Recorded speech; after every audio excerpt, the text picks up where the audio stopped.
To part 2. ನಾವು stay ಆಗಿದ್ದು sea Pal beach ಸ್ಟೇನಲ್ಲಿ. Room ಎಲ್ಲ ನೀಟಾಗಿತ್ತು, ಸ್ಪೇಷಿಯಸ್ ಆಗಿತ್ತು 4 ಜನಕ್ಕೆ. ತುಂಬ ಕಾಸ್ಟ್ಲಿ ಆಪ್ಷನ್ಸ್ ಇತ್ತು ಬೀಚ್ ಪಕ್ಕನೇ ಸ್ಟೇ ಅಂತ ಅಂದರೆ, ಬಟ್ ನಾನು ತುಂಬ ಸರ್ಚ್ ಮಾಡಿ ಒಂದನ್ನು ಹುಡುಕಿದ್ದೆ. ಇದನ್ನು ಪರ್ ಹೆಡ್ 500 ರುಪೀಸ್ ಅಂತ ಆಯ್ತದು. ನಿಮಗೆ ಇನ್ನೂ ತುಂಬ ಅಫೋರ್ಡಬಲ್ ಆಪ್ಷನ್ ಸಿಗುತ್ತೆ ಬೀಚ್ ಪಕ್ಕನೇ. ಸ್ವಲ್ಪ ಸರ್ಚ್ ಮಾಡಬೇಕಷ್ಟೇ. ಟೆಂಟ್ ಆಪ್ಷನ್ಗಳು ಕೂಡ ಇರುತ್ತೆ.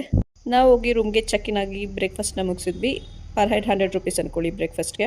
ಸ್ವಲ್ಪ ಹೊತ್ತು ಬೀಚಲ್ಲಿ ಆಟ ಆಡಿ ಮತ್ತೆ ಫ್ರೆಶ್ ಆಗಿ ಸ್ವಲ್ಪ ರೆಸ್ಟ್ ಮಾಡಿ 1 ಗಂಟೆ ಹಂಗೆ ನಾವು ಮತ್ತೆ ಸ್ಕೂಟಿನ ತಗೊಂಡು ಎಕ್ಸ್ಪ್ಲೋರ್ ಮಾಡೋಕ್ಕೆ ಹೊರಟ್ವಿ. ಆನ್ ದ ವೇ ಹಾಗೆ ಊಟ ಮಾಡ್ಕೊಂಡು ಹೋದ್ವಿ, ವಿಚ್ ಕಾಸ್ಟೆಡ್ ಅಸ್ ರುಪೀಸ್ 680. ಇದರಲ್ಲಿ 5 ಬೀಚಸ್ ಟ್ರೆಕ್ಕಿಂಗ್ ಕೂಡ ಇರುತ್ತೆ, ನೀವು ಅದನ್ನು ಮಾಡ್ಬೋದು ಅರ್ಲಿ ಮಾರ್ನಿಂಗ್ ನಿಮಗೆ ಟೈಮ್ ಇದ್ರೆ. ಬಟ್ ವಿತ್ ಅ ಬೇಬಿ ನಮ್ಗೆ ಅದು ಮಾಡೋಕ್ಕಾಗಲಿಲ್ಲ. ಆ ಬೀಚಲ್ಲಿ ಸ್ವಲ್ಪ ಸುತ್ತಾಡ್ಕೊಂಡು ಫೋಟೋಸ್ ಎಲ್ಲ ತಗೊಂಡ್ಮೇಲೆ ನಾವು ಹೋಗಿದ್ದೆ ನಮಸ್ತೆ ಕೆಫೆಗೆ. ಅಲ್ಲಿ ನಮ್ಮದೊಂದು 300 ರುಪೀಸ್ ಖರ್ಚಾಯಿತು. ನಾವಿದೆಲ್ಲ ಮಾಡಿ ಮುಗಿಸೋಷ್ಟರಲ್ಲಿ ಆಲ್ರೆಡಿ 5 ಗಂಟೆ ಆಗಿತ್ತು. ದೇವಸ್ಥಾನ ಕೂಡ ಎಷ್ಟರಲ್ಲಿ ಓಪನ್ ಆಗಿರುತ್ತೆ ಅಂತ ನಾವು ಡೈರೆಕ್ಟ್ ದೇವಸ್ಥಾನದ ಕಡೆಗೆ ಹೊರಟ್ವಿ.